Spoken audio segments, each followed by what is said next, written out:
Hi, I'm Lisa. Welcome to my glass studio. In this video, I thought we would talk all about dichroic. Different types of materials that you might use, different patterns, different ways, different methods you might use to incorporate it into your work, different ways that you might bring it into your studio. You might bring it in as a gigantic sheet like I have here, or in little scrap bags like I have here. So what I'm holding here is one gigantic sheet of splatter dichroic on clear. Splatter is the pattern. It's on a clear piece of glass, which means that the light will go through the material and you'll benefit from that wonderful pattern. Even if you put this on clear glass or if you put it on a dark color, you'll benefit from that wonderful, I call it like a lacy pattern. So this sheet is the size of the sheet. The glass comes out of the equipment that they use to put this coating on the glass. So the dichroic manufacturer purchases the glass from the glass manufacturer. So they purchase fusible material. This is 96. And then they put their coating on it, and then they distribute it to the rest of us so we can use that wonderful material in our projects. I just thought it'd be fun to show you this big sheet because you don't see these very often, and you really don't understand, why sometimes when you have those scrap bags that you get, why some of those shapes have curvature on them, and maybe why sometimes they have something like this in them. This area right here, this little indentation, is where the clip, they put a clip there that holds the glass into the piece of equipment where they spray this coating on. And the coating is some sort of aerospace technology stuff. Now I'm the artist, not the scientist, so I won't give you the technical, chemical, chemistry, scientific aspect of how this is made, but I'm happy to share with you about the artistic way that we can use this material.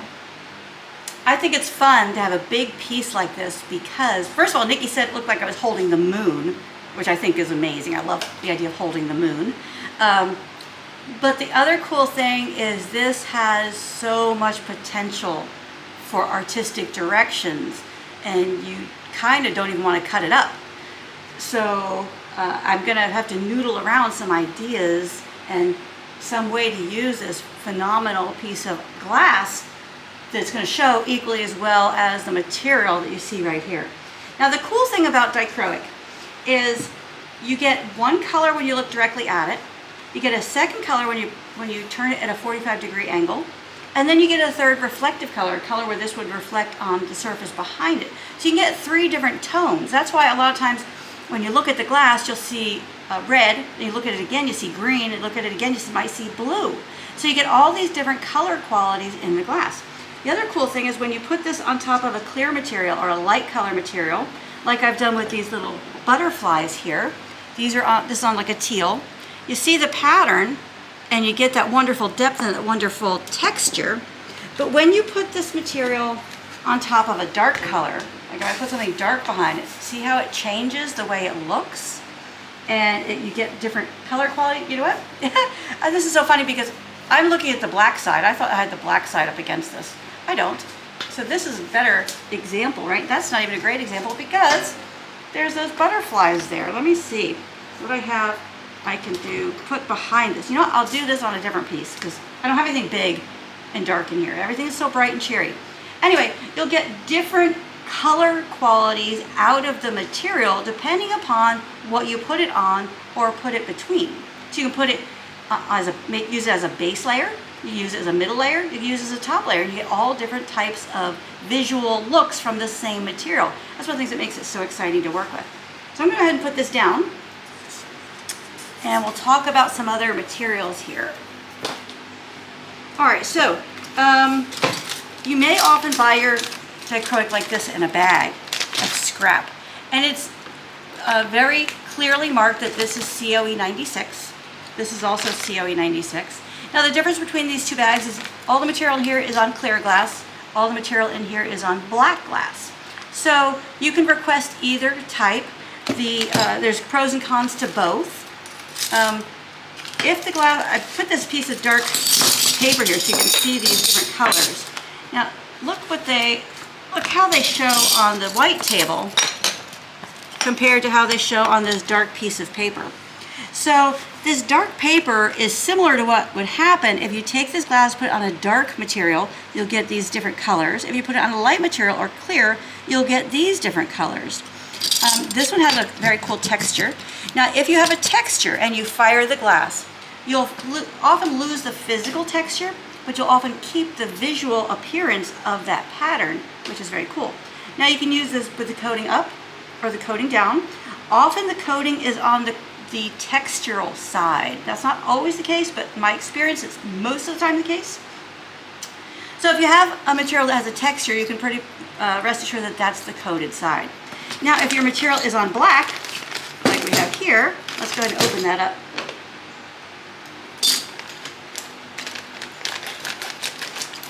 So, in most cases, the coating is on one side of the glass. The splatter, the coating is on both sides of the glass, which makes it very unique. It gives it a greater depth. But this is a dichroic on black glass. See it on black? And then here's a dichroic on clear. So this one's very obvious where the coating is, and this one is on black, so it's very obvious where the dichroic coating is because it's the shiny side. On these pieces, sometimes it can be difficult to tell which is the coated side. Now, if the glass has a texture and it's on clear, oftentimes the textural side is the coated side, so that's a helpful hint. If you're working with one of these two pieces and you can't tell which is the coated side, why do you care which is the coated side? Maybe you're going to ask that question. Well, let me explain why you would care. Let's say you're going to make something that's going to function like a sink. You want to make sure that coating, the dichroic coating is fragile, it'll scratch. So you want to make sure that coating is down or protected by a layer of clear. If you're going to make something like this lantern here, where you want it to be very flashy, it doesn't matter whether the coating is up or down, but you'll have a different visual appearance when it's up versus when it's down. When the coating is up, you get kind of a bit of a textural surface. When it's down, you get a great depth, like there's a lens on the glass that makes it look deeper. And sometimes, you want one or the other effect. For example, years ago I made these two bumblebees, and I said to myself, I'm always going to put the dichroic coating down. I don't know why I bothered making a rule for myself. So on one bumblebee, I put the coating down on the bee's wings. It came out beautiful. The other one, I messed up, and I had the coating, let's see, I had it down on the first one, I had it up on the second one. I was like, oh, and turns out I like the one with the coating up better because on the bumblebee example, because it made it look like the wings were more solid and right there really detailed the shapes of the wings and really highlighted the wings and made it look separate from the bumblebee's body. Whereas the one where the coating was down, the wings kind of looked like part of the body and they kind of sunk in and didn't have that same visual appearance that I liked on the other one. So that was when I decided I'm not going to make rules for myself. I'm going to try it both ways, and then I will determine which way I like better. Now, I've had a lot of experience since then, so I sometimes will decide I'm going to put it down or put it up based on the project because I know from experience what I should anticipate getting. Hopefully I do get it, and then hopefully I like my results. So let's show you how to check. Now this one, no, that was not so bad. This one, let's see, some of these, like that one is kind of hard to tell which is the coated side. Let's see, that one doesn't even look like it has any coating on it. That one's going to be really hard. Okay, yeah, I can see that copper color there. Okay, so how do you tell which is the coated side? Well, at first I have to figure it out. Okay, so let's see. All right, one of the things I do is I take a toothpick. You can take a pencil, you can take your finger, and if you see, if the reflection of the toothpick touches the toothpick, then this is the side with the dichroic coating. Is this showing up on the camera, Nikki? It's hard to tell. Well, it's always hard to tell. Let's try this one. Okay, this one's pretty obvious where the coating is because it's so mirror-like. All right, see how here can you see that? Yeah. Okay, do you see how the toothpick point is touching the reflection? Okay, so this is the coated side. If you turn it over, see how there's a gap between the toothpick and its reflection? This is not the coated side. So think of it like a mirror. A mirror has the coating on the front surface. So when you are looking into it, your reflection is right there. So this is the coated side is kind of like the mirror, so you can see that reflection. Another method you can use, which sometimes works, is to look at the edge of the glass. If you can look at this edge here on that dark surface, and if you see think of like an infinity pool where the water just disappears over an edge. Well, here you can see the edge of the glass, whereas when I turn it over, see how you don't see the edge because the reflection just goes right to the edge like an infinity pool? Is that showing up on the camera? I don't think so. All right, well, that's something you'll have to try at home, I guess. I'm not sure what angle to hold this to get it to work for you. But anyway, the toothpick works great. Point of a pencil works great. You can use your pinky too, but I think that's a little bit awkward and cumbersome, so I generally use a toothpick. So the coated side is important because, again, it's fragile. It'll scratch, so you don't want to use it in a way that'll cause damage to it. But also sometimes you get greater depth by using the glass upside down. So again, the coating comes on black and on clear. We've got these fun, fabulous patterns. Look at this pattern with the little squares, this one with the little dots, this one with like a sonic wave, this one with kind of big rectangles. This one has like a textural pattern and goes into golds and yellows. This one's got a ribbed texture, that's fun. So there's a lot of opportunity. Look at this one. This one looks like puzzle pieces. That's fun. So a lot of these would have, you know, specific uses. Like this one with the little paw prints is very fun. You know, that would be fun if you're making something with animals on it or something relating to dogs or cats or pets or something like that. This one is very kind of modern and geometric looking. Now this one, the coating is on black, it says right here. And this one, the coating is on clear. Now, because both of these are on a black backing, see how that's on clear? But this one's on black. It tells you right here on the label whether it's on clear or black. It'll tell you whether or not it's thin. It'll tell you whether or not what the COE is right there on the label. So these are very well marked for you. And the bags are marked as well. So you can also get dichroic in a couple other different ways. These are called embellishments. And these are fun little decorative patterns on top of a piece of fusible glass. You can also get these cutouts. We got butterflies, there's lizards. These can be really fun to work with. On this project right here, I used some of the butterflies and some of these little embellishments on this moon piece. I took the butterflies and I slumped them in a little bowl mold. Then I made this round sort of dark sky, kind of nighttime sky piece. I added the moon. The moon was a piece of white glass that I put frit over to give it some color. And then the embellishments are really fun. I added those on top of the dark glass because they show really well on dark glass. Now, what I did do though that may not be obvious is these are squares. I made these embellishments round because when they're fire in, you can actually see a bit of a halo as to the shape of the glass. And I didn't think squares would go well. They weren't in keeping with this design. So you can see how that's a round shape. I did that myself. I either cut those and ground them a little bit or grows them a little bit so they had a rounder shape.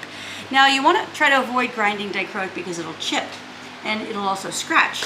But you can grind these because you can stay away from that dichroic coating and give it that round shape. So depending on how you want to use these, you may not want to keep those square. Anyway, I'm really pleased with the way this came out. And these show up so nicely because they're on this deep blue glass. They don't show up as well on lighter colors.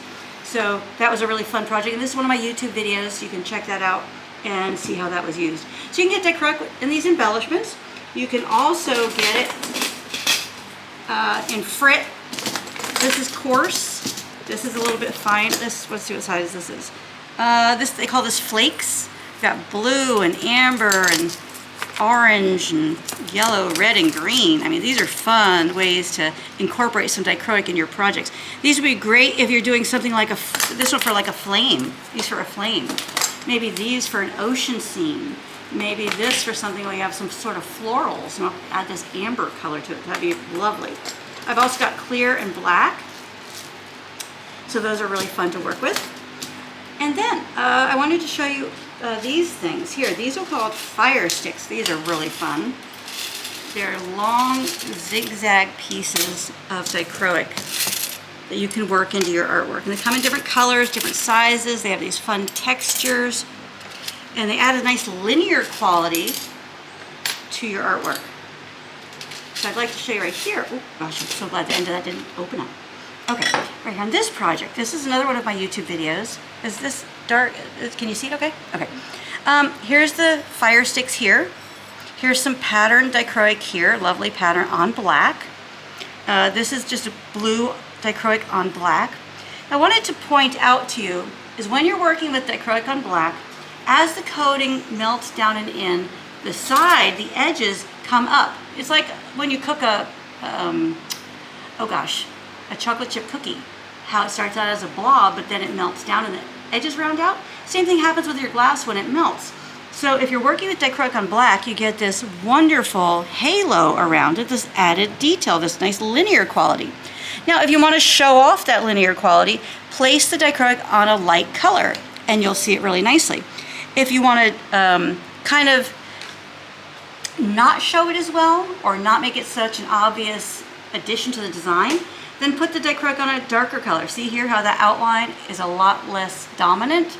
That outline is less dominant here on this blue, and here, this blue with that dark outline is less obvious here on a darker color.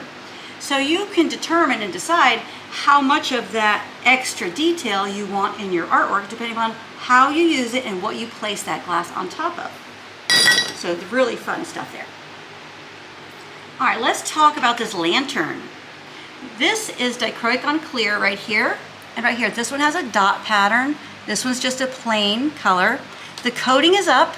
Can you see how it has a kind of a velvety feel to it and velvety look to it? That's because the coating is up. Here I'm getting a beautiful sense of that pattern.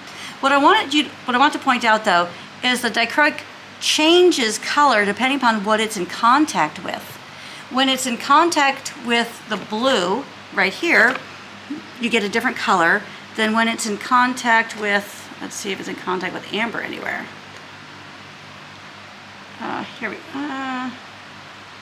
Well, this one's in contact with blue and clear. But the cool thing is it will change, here it's in contact with blue. It'll change color depending upon what it's in contact, what it's over or what it's under. So that you can get more variations in your colors in your projects. When I suggest you work with colors, I suggest you work with 3 colors in different shades of those colors. This is a great way to create more shading within that color range, within that color palette that you're using on your project. Now let's talk about this one. You can also take dichroic glass, cut clear pieces into little squares, heat them to a full fuse temperature and create little dots. These wonderful little dots that look like little bright raindrops on the artwork. And notice how the colors change depending upon the color behind the glass. So again, another wonderful way to create more variation within your colors within a single project. Now this one, kind of a study on dichroic. This is one of my premium video member projects. This is in one of my videos. This is also in a video. And this project is, here's some dichroic, the same color dichroic on black and then on clear. See how differently it shows up on those two. It's not right or wrong. It's a matter of what visual effect you're trying to create. Here I put some embossing, some textural pieces of fiber paper behind this to give it some texture. I put the little honeycomb patterned dichroic on top of clear, and I added a little bumblebee. This is a real pretty dichroic with a nice pattern, very rainbowish kind of pattern on top of clear, and then also on black. So where it's on black, you can see it shows differently. It shows up a little more vividly. So it depends on what you put it on as to the visual effect that you're going to get. So a very versatile material. All right, I've talked about using it on top of other colors, talked about using it as dots, talked about using it as details and accents, and using it on and off clear. But there's also times when you might want to put it between layers. Let me move some stuff here. So this fish, this is a little fish piece. Not a great example. I don't think it's probably showing too well there, but can you see that little shimmer inside? That beautiful rainbow kind of silvery shimmer in there? That's dichroic between layers. So between layers, you get another effect again. All right, so this fish has this wonderful, colorful kind of layer in there that just works nicely with the glass. Now it's not real obvious on this one, but I wanted to just, that one's a nice small piece that I could hold for you. So that's what I was doing there, but I wanted to show you this bigger piece. This is from one of my videos. I think my advanced glass fusing. I'm not sure which way this even goes. But anyway, I think we're just going to go this way today. So check out this wonderful project here. I hold it over this white table.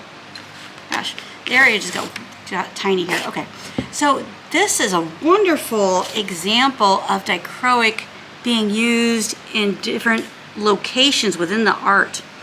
Like here, see that wonderful kind of splattery look? That's splatter, and it's sort of close to the surface.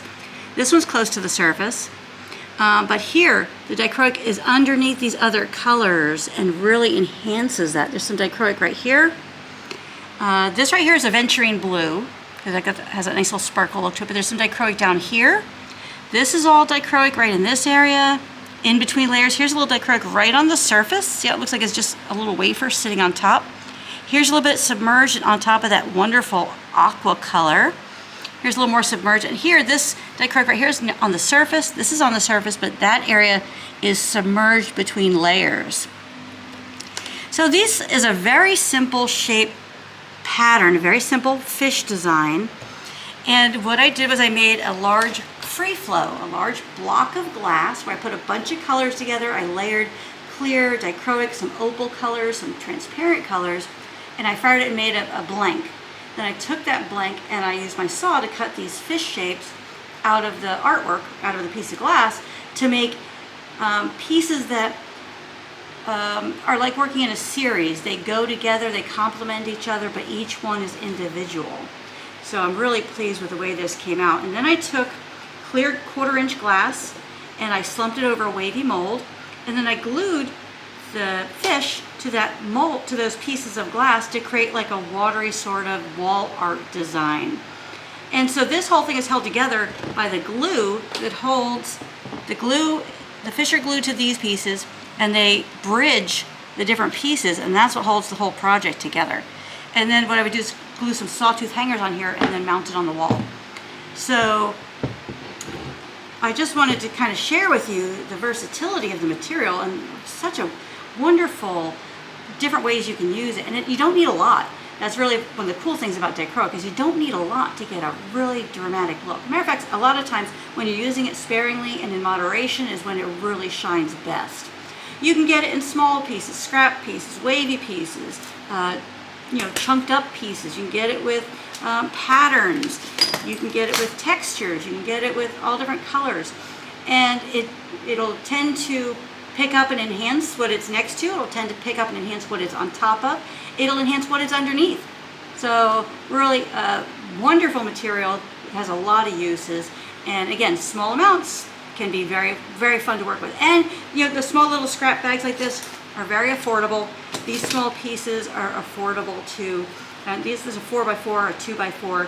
So it comes in a variety of different ways. So if you haven't already worked with it, you definitely want to start adding that into some of your projects, because you'll really enjoy it and have a lot of fun with it. Want to keep in mind though, it is fragile. So I wouldn't use it on food-bearing surfaces. I wouldn't use it on something that's going to be functional, that you maybe put apples in or use on top of the table. It's great for artwork that is just going to be on display. It's great for artwork that's going to be wall mounted, where you get a variety of different light, hitting it and things. It's great to be in a sunny area. Great to be in a area where you need to create some light by having some flashy material. So, hope you enjoyed joining us today. Hope you enjoyed learning all about dichroic. I hope you get to work with some real soon.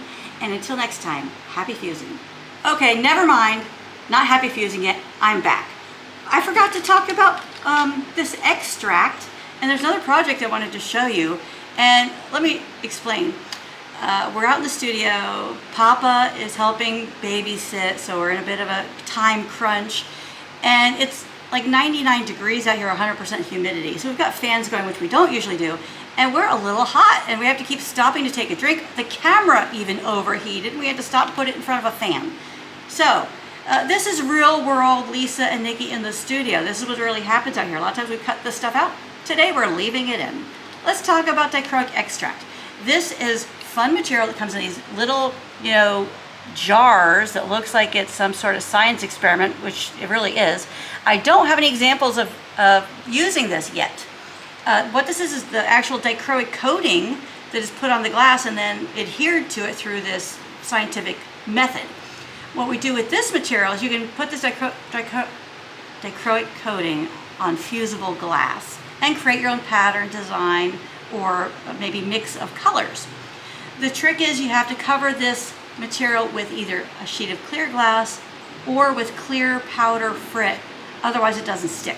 You need some sort of bonding agent on top of it. So you can look forward to some projects where we're going to be using this in the near future. So dichroic extract comes in these wonderful little jars and these wonderful colors. You can see there's like a silver, a green, a silver, and kind of a amber color there. They're getting all different colors depending upon how I rotate it. Okay, and there's one more project I wanted to share with you over here. Let me grab it. This is one of my premium video member projects, and what I love about it is the simplicity, the shape, and the use of dichroic. So here I've got some dichroic bands on the bottom. You can see this one, this is like I think it's called something like Wild Cherry is the name of the color. But notice how the border, the outside, the outline on that is very very neutral. It doesn't really stand out like these others do. Like this one really stands out a lot. That black outline stands out a lot, but this one it doesn't. It kind of blends right into the glass. And I think that's cool, the variation there. This is like dichroic on clear with a texture to it, and it's on the bottom. So this project is made with this gray and this kind of taupe color, and these bands of dichroic are on the bottom, resting on top of the kiln shelf. Then a clear glass is put on top, and then these strips are put on top of that. So this dichroic is underneath a layer of clear. And you can see, even though I don't really have a physical texture here, and I don't have a physical texture here, I have a visual effect from the texture that was in the glass before it was fired. And I think that's really fun. Also, the beautiful colors there. The other nice thing about this project is the way it rests on the table. You get really nice lift so that the edges come up, so you get light underneath it so that you can really see those colors. Let me move this fish project out of the way. All right, you really see those colors and the banding here. It's fun. And being encased with clear, it makes it a lot deeper. So here, see the coating, this is not the coated side, so that's protected. We don't have to worry about that scratching. So the coated side is up, but it's capped with clear. And then here, this coating is up. So this is an item for display only, not for food bearing, not something you put your keys in, not something you put other things in. Wrapped candy, maybe, but these will tend to scratch if it's something that's abrasive in there, or something that's metallic might cause scratches on those. And I'm really pleased with the way this came out, so I wouldn't want you to do that. A note here, these two pieces are dichroic on clear with the coating up. This is the same glass with the coating down.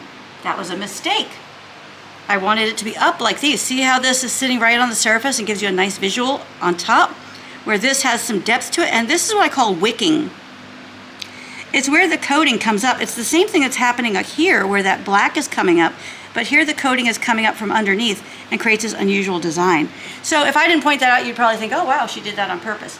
Not really. This was supposed to be up like these two. It was a mistake, but you know why it ended up this way? I liked the way that shape worked with the rest of the design, and I didn't think to say to myself, oh, is the coating up or down? If it were the other way, I probably would have put it in a different location. So anyway, but it's a great example of coating up and coating down and why you might want to choose one over the other. Anyway, thank you again for joining me.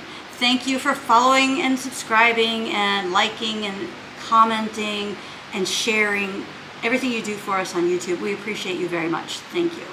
And that's why we're out here in the midsummer making sure that we keep our videos coming to you, to keep you in your studio and inspired, because a lot of you know in Florida we don't spend as much time in the studio because of the heat. Up north it's probably prime time for you to be in your studio, and we know that. So we want to make sure you've got content that keeps you excited, enthusiastic, and inspired to be out there in your studio. So thank you so much for following, subscribing, and all of the above. Also, Become a premium video member. We would love to have you. We have a brand new course just out. Got another course in the works. Will be out very soon. Up to 37 courses with pattern ebooks that you have access to the minute you become a premium video member. Become a premium video member today. We would love to have you. And now finally, until next time, happy fusing.